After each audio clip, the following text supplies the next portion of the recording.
안녕하세요. 저는 20대 후반에 결혼해서 30대 중반에 이혼해서 혼자가 된 돌아온 싱글입니다. 항상 읽기만 하던 사연글을 제가 써보겠다고 생각한 이유는 세상의 모든 상간녀들에게 남의 눈에 눈물 나게 만들면 네 눈에는 피눈물이 난다는 걸 몸소 알려주고 싶어서예요.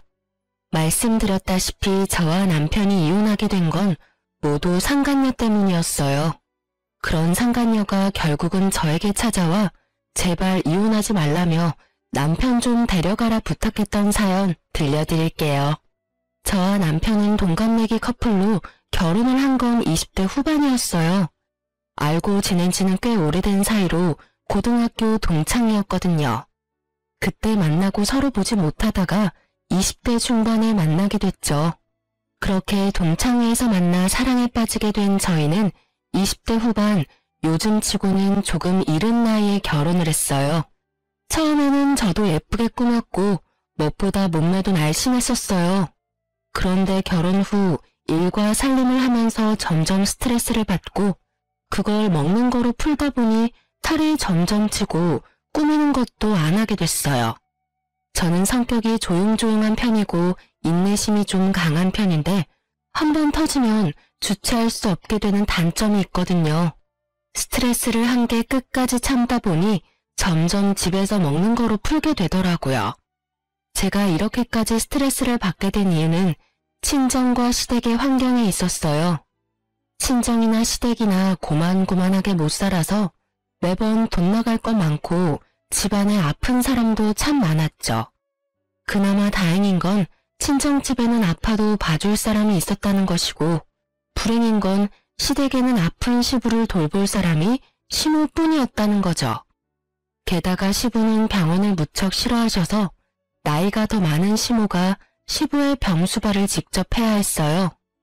아예 시모에게 모두 맡겨둘 수 없었던 저는 그것 때문에도 스트레스를 많이 받았어요. 그리고 친정에서 아픈 부모님을 위해 돈을 좀 달라고 할 때도 마찬가지로 스트레스를 받았죠. 이유야 여럿이지만 결론은 살이 엄청나게 쪘고 애도 들어서지 않게 됐어요. 게다가 남편은 애를 만들 생각도 없어 보였죠. 제가 아이를 가지고 싶다고 말하면 남편은 당신처럼 뚱뚱하고 못생긴 여자한테 마음이 생길 리가 있겠냐며 그런 식으로 저의 인격을 모독하기도 했어요. 그러면서 점점 여자로서의 자신감은 완전 바닥을 쳤어요. 그날도 그런 연장선에 있던 날이었어요. 남편의 생일. 말하지 않아도 부부라면 그날이 부부가 함께 식사하고 축하하는 날이라는 걸 알 거예요. 그런데 남편이 생일날 집에 들어오지 않더군요. 이상하다 싶은 생각에 연락했지만 연락도 안 됐어요. 뭐라고 문자라도 남겨주면 좋을 텐데 그런 것도 없었죠. 저는 남편이 친구들과 만나 술을 마신다고 생각했어요. 그런 일도 덜어 있었거든요. 그런데 다음 날에도 남편은 집에 돌아오지 않았어요. 생일이 금요일이고 그 다음 날이 토요일이었거든요. 집에서 기다리는 내내 연락도 되지 않아 걱정하는 마음으로 경찰에 신고할까 말까 고민하는데 도어락 열리는 소리가 들리고 남편이 들어오더군요. 그리고 남편의 모습이 눈에 들어오기보다 남편의 몸에 묻은 낯선 냄새가 먼저 현관 안으로 들어오더군요. 꽃향기 가득한 향수 냄새에 저는 멈칫했어요. 남편은 들어오더니 어색한 얼굴로 제 눈을 피했어요. 당신 외박을 하려는 이야기를 했어야 할 거 아니야. 하다못해 술 먹고 뻗었으면 아침에 일어나서 연락이라도 주던지. 이게 뭐야? 사람 조마조마하게 기다리게 해놓고 아무렇지도 않게 집에 들어와? 피곤해. 할 이야기 있으면 내일 해. 내일도 주말이잖아. 당신 요새 왜 이래? 매번 늦고 연락 안 되고.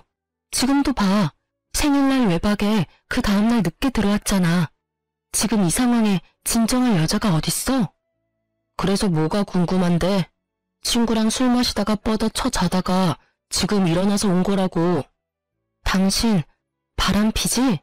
지금 옷에서 여자 향수 냄새 엄청나거든? 게다가 친구 집에서 바로 왔다면서 머리는 멀끔하게 정리하고 옷도 어제 거랑 다른 거잖아. 친구 집에서 잔 사람이 아니라고.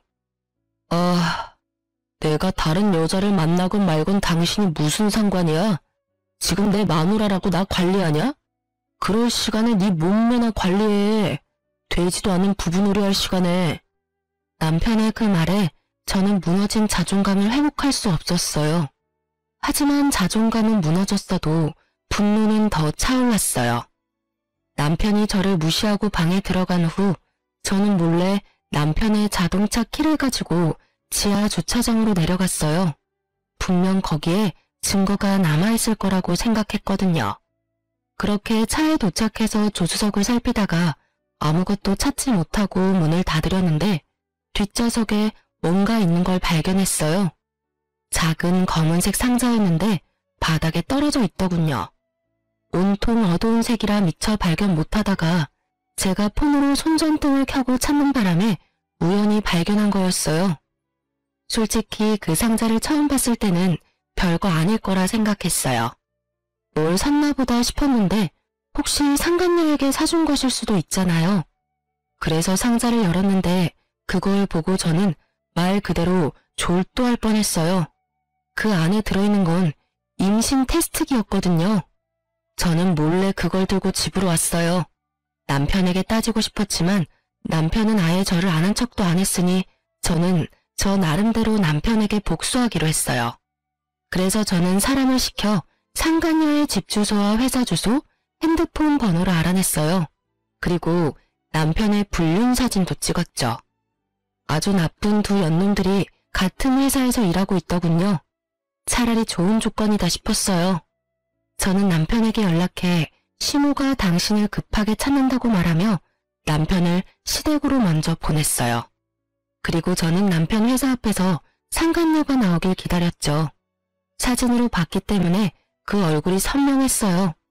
저는 상간녀 앞으로 가서 까만 상자를 들이밀며 말했어요. 이거 우리 남편 차에 흘렸던데 나랑 이야기 좀 할까? 여기서 소문 다 나도록 이야기해도 난 상관없어. 그 상자를 보던 상간녀 얼굴이 싸해지더군요. 본인도 알았겠죠. 제가 누군지. 그렇게 회사에서 좀 떨어진 공원에서 상간녀와 이야기를 나누게 됐어요. 이미 해가 지고 공원에는 사람 한 명 없이 조용하더군요. 우리 남편이랑 언제부터 만났어? 저 그런 사이 아닌데요. 다 알고 찾아왔으니까 거짓말하지 마. 나도 생각보다 많이 알고 있거든. 너 왜 임신 테스트기를 남편 차에 놔뒀어?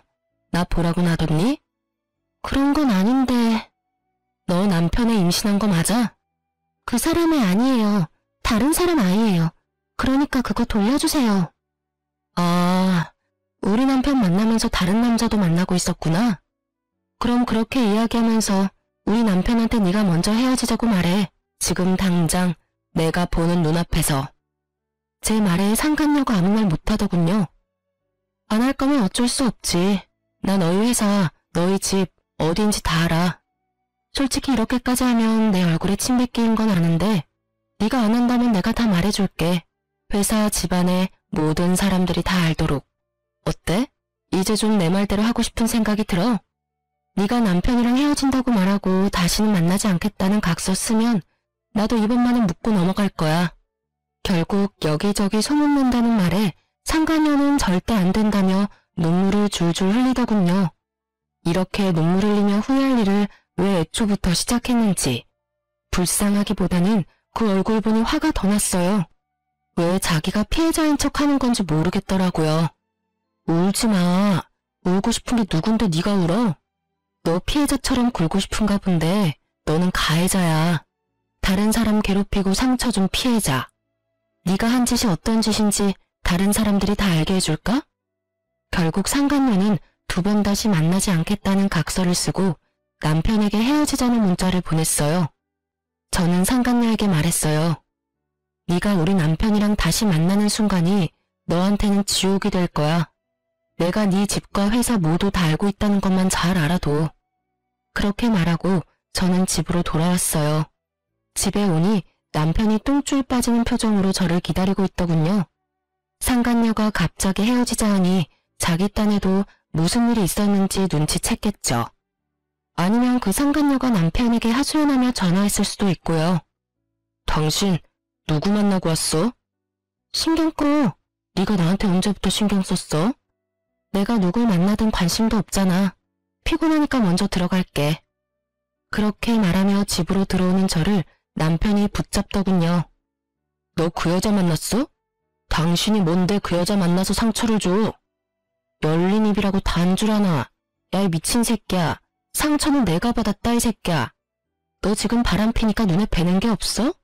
나한테 이럴 게 아니라 내 앞에서 무릎 꿇고 빌어야 하는 게 정상 아니야? 미친 또라이 같은 새끼. 내가 그 여자 만나고 왔으면 뭐, 왜, 어쩔 건데. 그 여자 상처 줬으면 어쩔 거냐고. 유부남이랑 바람핀 여자한테 내가 유부남 만나지 말라고 했다고 그게 큰 죄가 돼? 죄는 너희가 저질렀지. 유부남 주제에 회사에서 불륜이나 저지르는 더러운 새끼. 속사포처럼 쏘아대는 제 말에 놀라 벙친 건 남편이었어요. 제가 그렇게 나쁜 말을 하는 것도 이렇게 흥분하는 것도 남편은 모두 처음 보는 것들이었거든요. 제가 참지 않으면 어떻게 되는지를 직접 본 남편은 적잖이 놀라는 표정이었어요. 상간녀가 헤어지자고 하니까 마음이 막 아프고 그래? 근데 어쩌냐? 네 마누라가 난데. 그리고 네 새끼랑 붙어먹은 상간녀가 당신이랑 같은 회사인 거 어디에 사는지 내가 다 알고 있는데. 한 번만 더 그년이랑 붙어먹어봐. 아주 내가 회사며 그 여자 집이며 다 찾아가서 동네방네 소문을 다 내줄 테니까. 거기에서만 소문낼 줄 알아? 우리 집 아파트에도 소문 다 내서 너 얼굴 못 들고 다니게 할 거야. 그런 짓 하면 당신 잡혀가는 거 몰라? 그런 거 할 생각도 하지 마. 괜찮아. 나도 그 짓 해놓고 편하게 살 생각 없어. 다 까발리고 나도 벌 받으면 되잖아. 유치장을 가든 벌금을 내든 감옥을 가든. 당신 어차피 나한테 관심 없는 거 아니었어?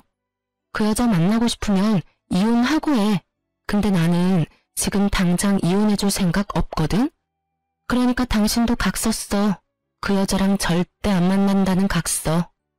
제 말에 진심을 읽었는지 남편도 당황해하더군요.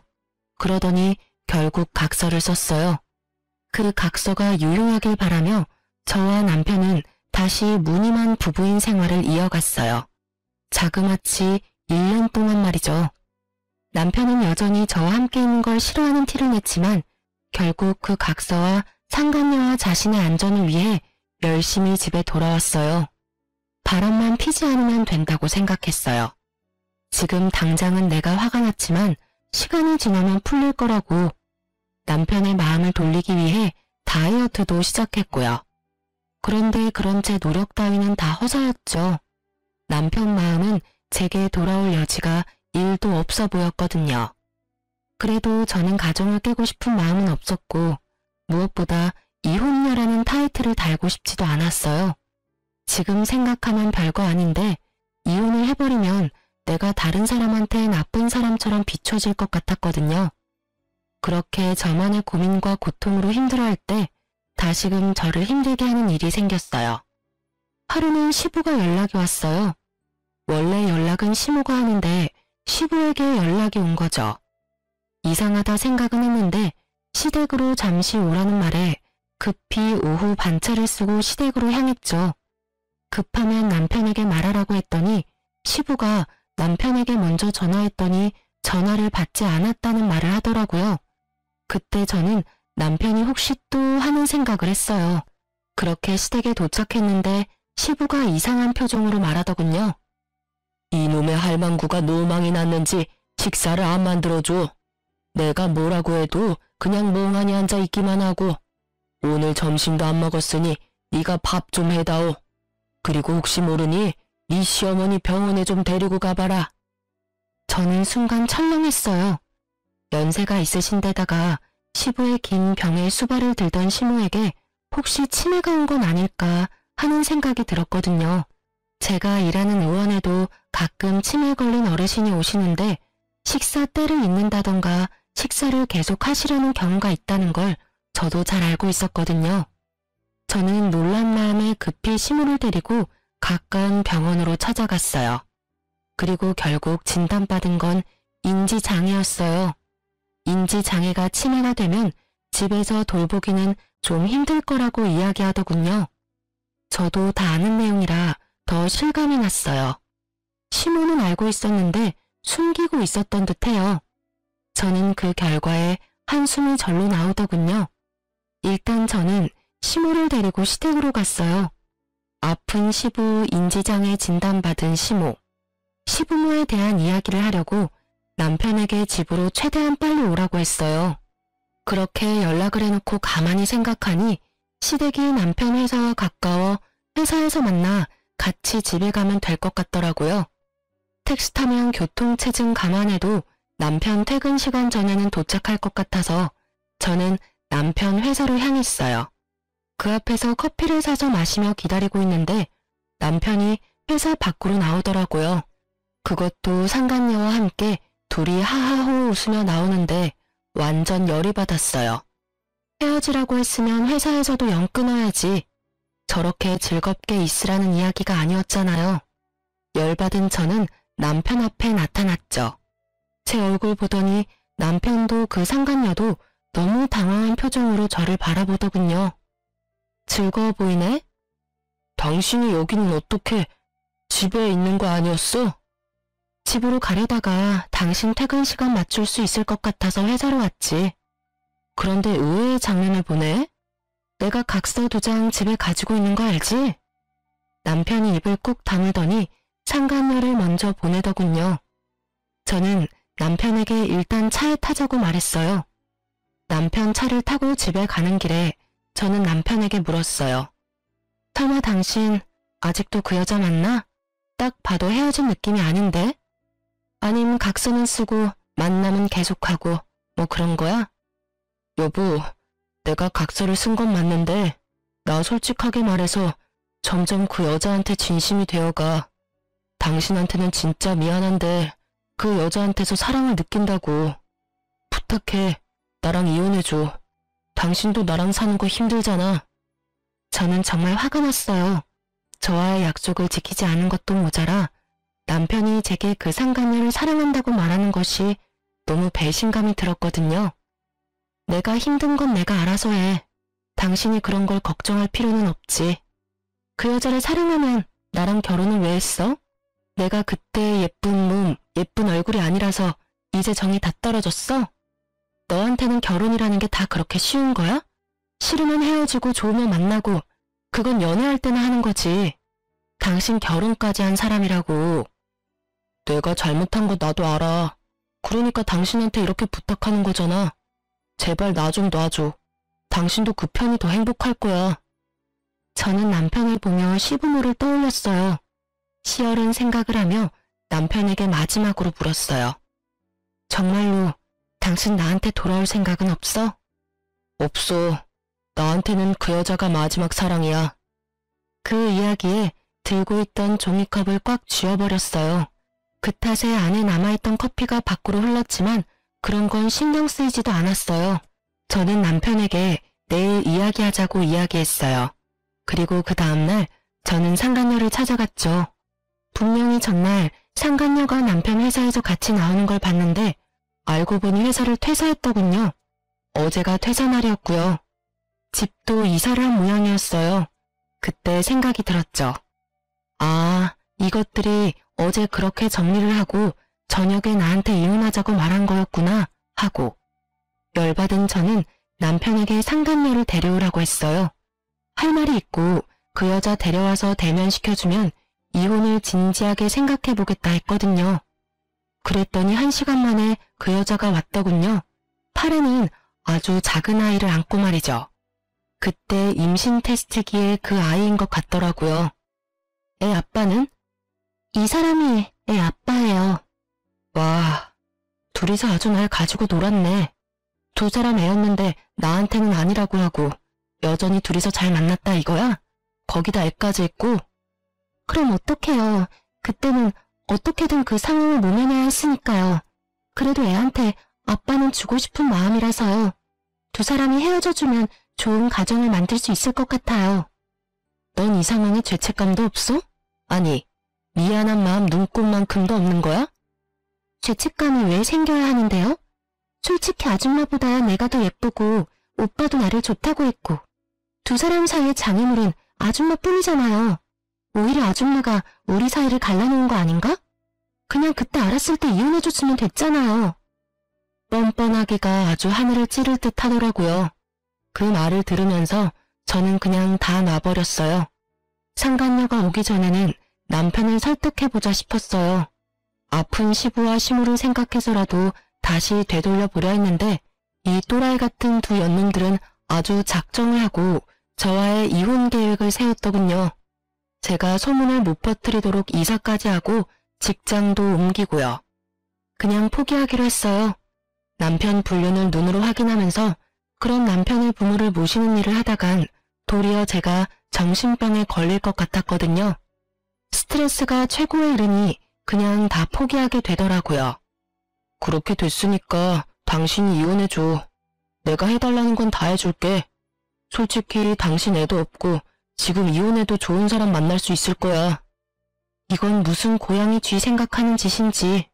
누구 때문에 지금 이혼을 하는데 왜 집값게 나를 신경 써요? 저는 남편에게 말했죠. 그딴 동정 같은 건 나한테 하지 마.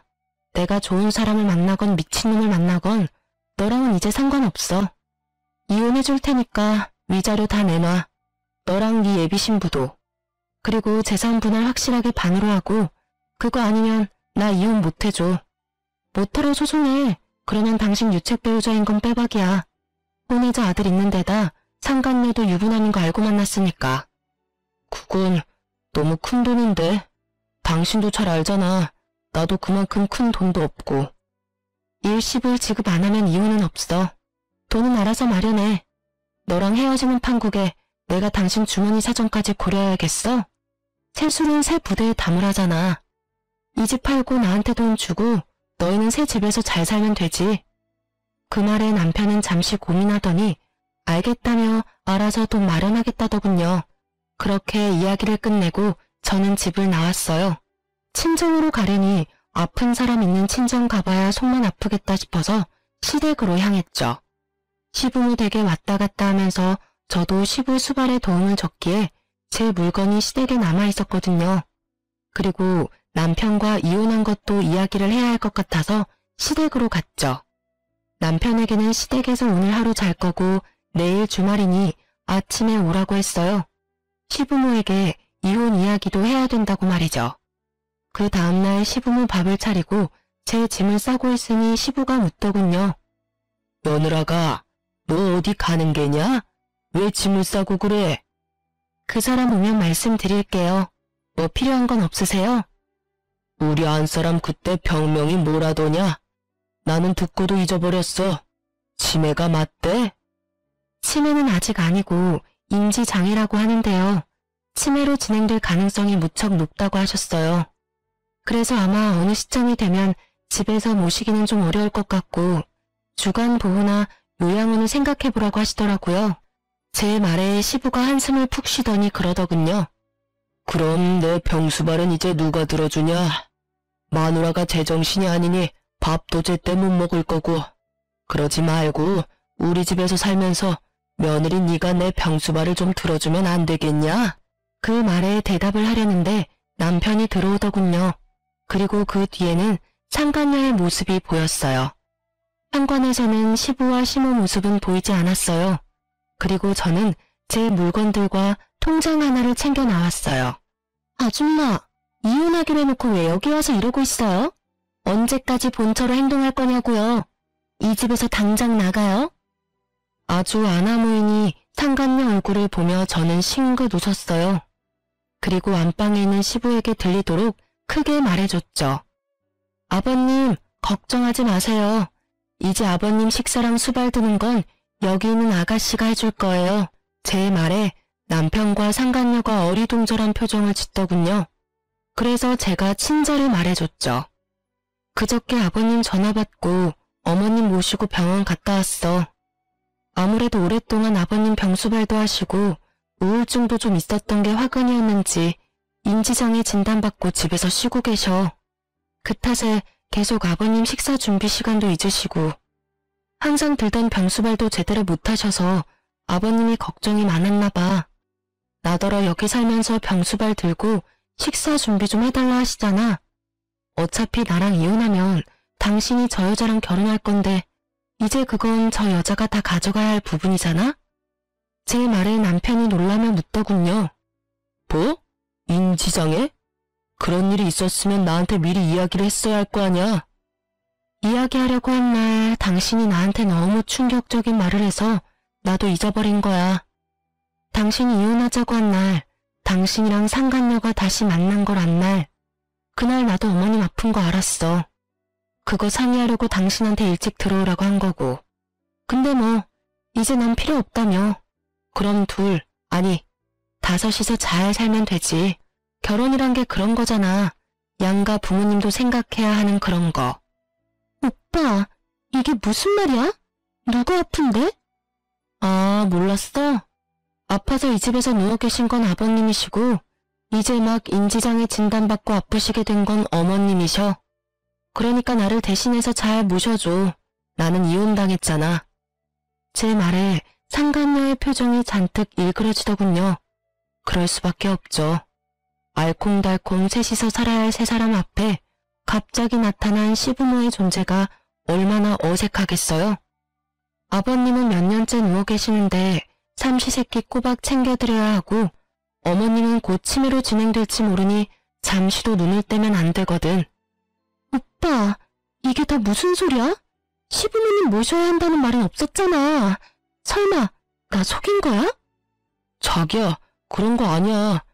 우리 아버지는 원래 아프셨는데 그때는 어머니가 수발 드셨거든. 근데 어머니 아프다는 이야기는 나도 오늘 처음 듣는 거라. 안 되면 두 분 다 요양병원 보내면 되지. 시부모가 들으면 욕 한 바가지 할 것 같은 말을 쉽사리 내뱉은 남편놈을 보며 저는 속으로 혀를 쳤어요. 잘하는 짓이다. 아버님 어머님 안에서 다 듣고 계신데 말을 해도 진짜 참 효자다 효자야. 뭐 두 분 어떻게 모실지는 두 사람이 알아서 해. 어머님은 병원 가기 싫어했지만 또 모르지 뭐. 아참, 그리고 당신한테 이거 주는 거 잊어버렸어. 나도 모르게 내가 챙겨왔거든.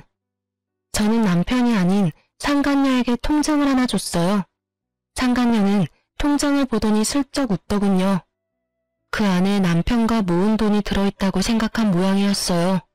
그리고 상간녀가 그 통장을 열자 그곳에는 마이너스 통장 한도 5천이 찍혀 있었죠.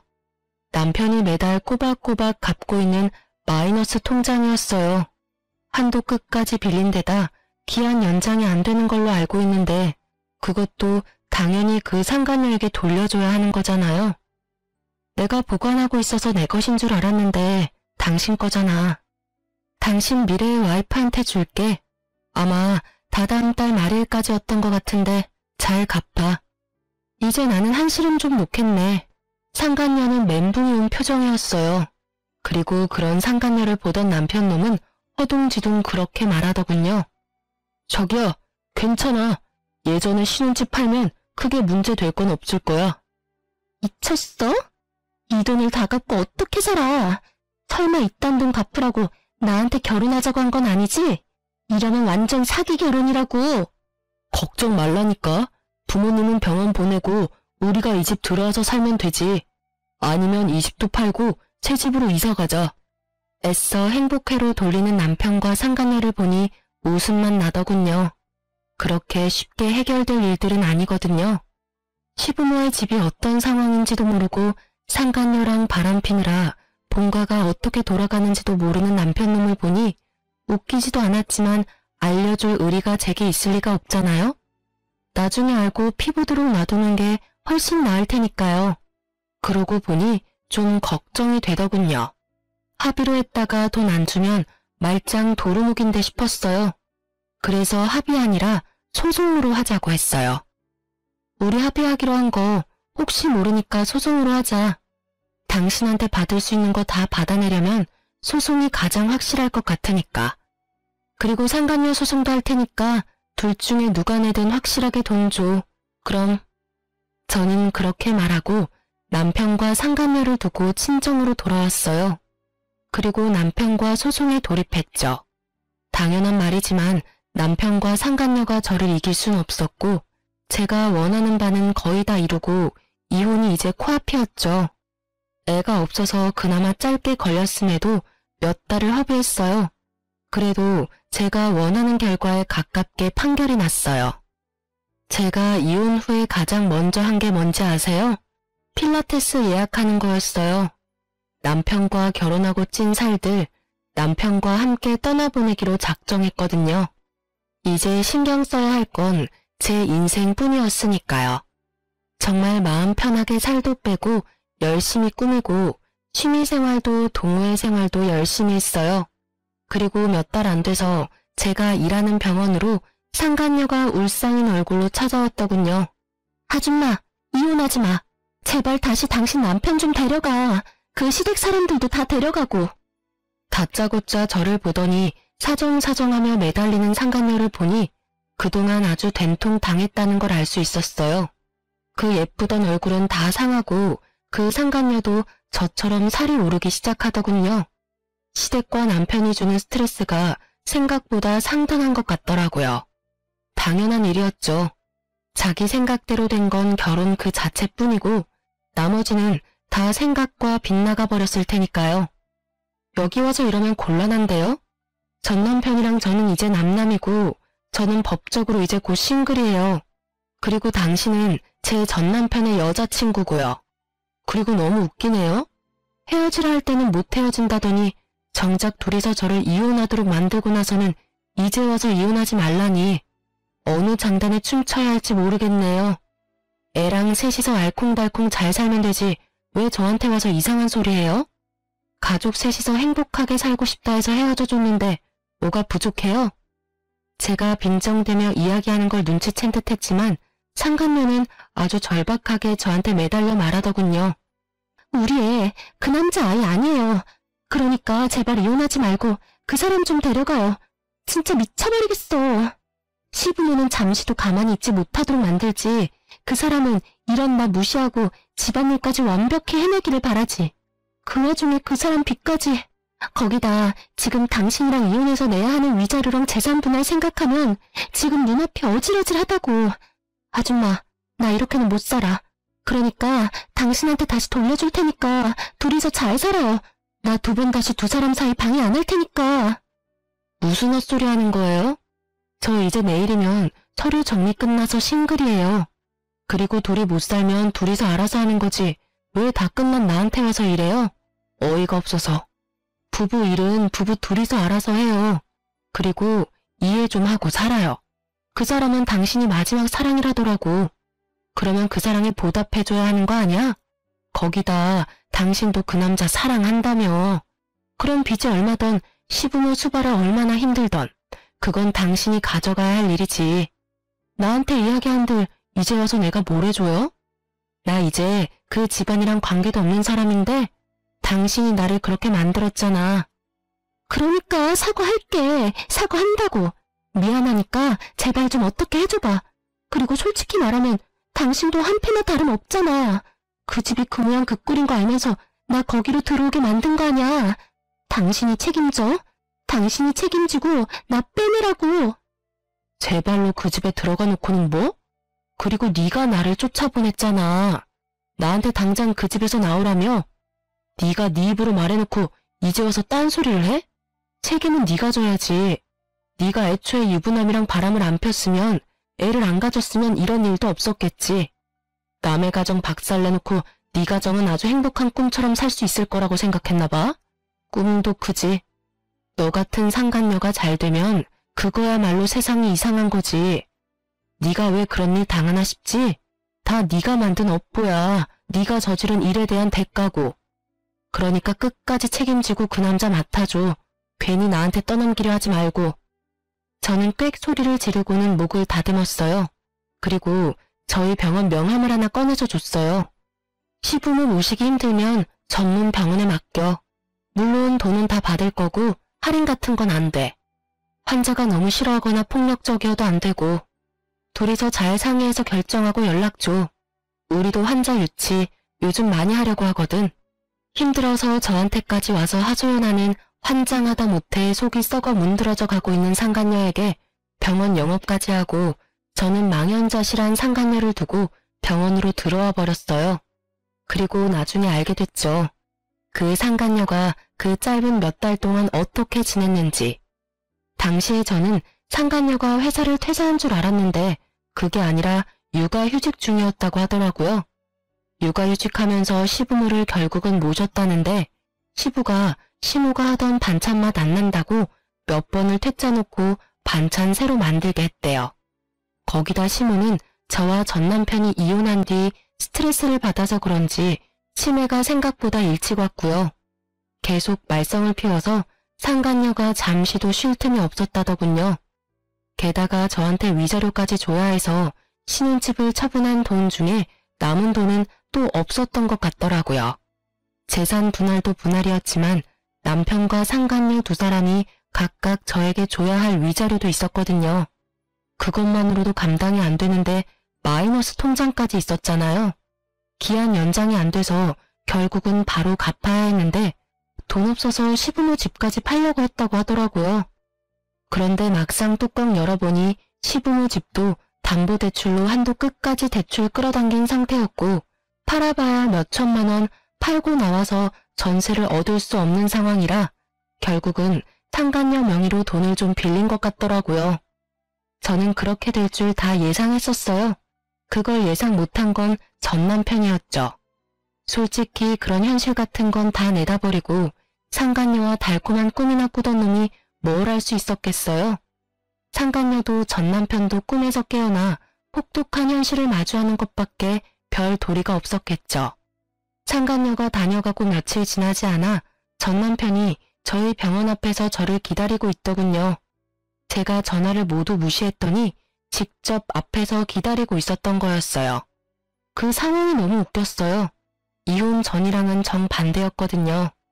항상 대화하려면 제가 가야 하고 제가 기다려야 했는데 이제는 전 남편이 저와 대화하기 위해 애쓰는 걸 보니 밖으로 나온 저를 보고 전 남편이 살짝 놀라더군요.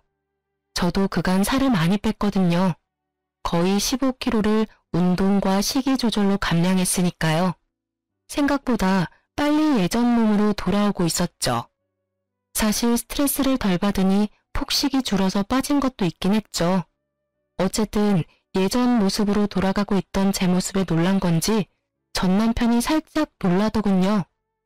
당신 못 알아볼 뻔했어. 완전히 옛날처럼 돌아왔네. 우리 이야기 좀 할까? 당신한테 중요하게 할 말이 있어. 난 당신이랑 할 이야기 없는데? 우리 이제 헤어졌고 서류 법적으로 정리 다 끝났고 뭐가 필요한데? 나는 당신한테 이제 필요한 것도 원하는 것도 없어. 잠깐 내 말 좀 들어봐. 나 이혼하고 그 여자랑 살면서 한시도 당신 생각 잊어본 적이 없어. 정말 그 여자는 진짜 최악이었던 것 같아. 내가 정말 사랑하고 나를 정말 사랑해주는 여자는 당신뿐이었다는 생각을 해. 자다가 봉창 두드리는 소리를 하는 전 남편을 보니 저는 오히려 말을 잇지 못하겠더라고요. 무슨 헛소리야? 사랑? 너 나한테 사랑이라는 단어 말할 자격도 없거든? 너의 마지막 사랑이 너의 상간녀라는 걸 내가 직접 너한테 들었는데 무슨 사랑 타령이야. 하고 싶은 말이 뭔데? 무슨 일 있어? 설마 그 여자 도망갔니? 제 말에 전 남편이 침울하게 고개를 끄덕이더군요. 그럴 줄 알았다고 말하려다 꾹 참았어요. 애는? 애도 데리고 갔어. 종이 한 장 놔두고. 유전자 검사 결과 내 아이도 아니었더라고. 뭐? 내 애가 아니라 딴 남자애였다고. 그러니까 그 여자가 진짜 나쁜 년이라고. 당신한테는 진짜 미안했지만 나도 그 여자한테 당한 거나 마찬가지라고. 애가 졌다고 속이고 나랑 결혼하고 싶다고 했잖아. 그래놓고 시부모 모셔야 하고 내 빚 조금 있는 걸로 좀 압박받으니까 도망가 버리더라고. 집에 있는 돈 되는 물건 다 팔아서. 딱 보니 여자도 빚질 생각은 없어 보였고 값비싼 물건 팔아서 자기 명의로 돈 된 거 다 갚을 생각이었던 것 같더라고요. 근데 그 여자 도망간 거랑 나랑은 무슨 상관인데? 상관이 왜 없어? 우리 사이를 방해하던 여자가 사라졌다고. 그러니까 당신이 이제 나한테 와도 된다는 말이지. 당신 어쩔 수 없이 나랑 이혼했잖아. 그러니까 다시 제자리로 돌아와. 우리 사이를 방해하던 여자. 얼마 전까지 마지막 사랑이라던 여자를 그렇게 말하는 전 남편을 보니 속에서 토가 나올 것 같더라고요. 저놈은 머릿속에 대체 뭐가 들었나 하고요. 저한테 한 말 따위는 아주 까맣게 까먹어버렸는가, 아니면 저놈에게 사랑이란 입맛대로 바뀌는 건가 싶었죠. 아주 똥을 싸요. 제자리는 무슨 제자리? 우리가 헤어진 게 제자리야, 이 또라이야. 상간녀 도망가고 나니까 누구 하나라도 시부모 수발 들어줄 여자 찾고 싶어? 나는 죽었다 깨나도 당신한테 돌아가는 일 없어. 그러니까 뻘짓 그만하고 돌아가서 시부모님이나 잘 모셔. 상간녀 없으면 너 혼자 모셔야 될 거 아냐? 여보, 다시 생각해봐. 당신은 끝까지 이혼 원하지 않았잖아. 그러니까 그때 나를 멈춰 세웠었어야지. 왜 벌써 다 떠나가고 뒤늦게 손을 흔들어? 늦어도 한참은 늦었어. 그런 말할 거면 2번 다시 찾아오지 마. 한 번 더 찾아오면 스토커로 신고해버릴 거니까. 결국 저의 빠른 손절에 전남편은 떨어져 나갔죠. 상간녀며 전남편이며 아주 바람직하고 비참한 결과를 맞이했더라고요. 뿌린 대로 거둔 거라는 말이 딱 맞더라고요. 그러게 왜 유부남을 건드려서 이런 일을 만들었는지, 유부남 주제에 젊은 여자랑 왜 바람이 났는지, 그걸로도 모자라 불륜하는 인간들 주제에 본처 내쫓고 자기들끼리 하하호호 가정을 꾸리려고 했는지, 이런 꼴 보여주려고 그랬나 싶더라고요. 상간녀들이 이런 사연글을 읽지는 않겠지만 정말 이참을 말해주고 싶네요. 남의 가정사 제대로 알지도 못하고 작업 걸면 나중에 피보는 것은 너다 라고 말이죠. 저야 그 상간녀 덕분이라고 해야 할까요? 수발과 전남편의 빚 지옥에서 구사일생으로 빠져나올 수 있어 다행이었지만 말이에요. 저는 지금은 완전히 결혼 전 모습으로 돌아갔어요. 전남편 때문에 완전 개박살난 제 멘탈과 자존감도 이제 거의 다 돌아왔고요. 사실 상간녀와 전남편이 저한테 교대로 와서 사정할 때부터 자존감은 돌아와 있었죠. 그렇게 즐거운 취미생활도 갖고 다른 사람과의 만남도 즐기고 있어요. 다만 결혼에 대한 회의는 여전히 있어요. 그냥 이렇게 사람을 가볍게 만나는 게 더 낫지 않을까 하는 생각도 가끔 해요.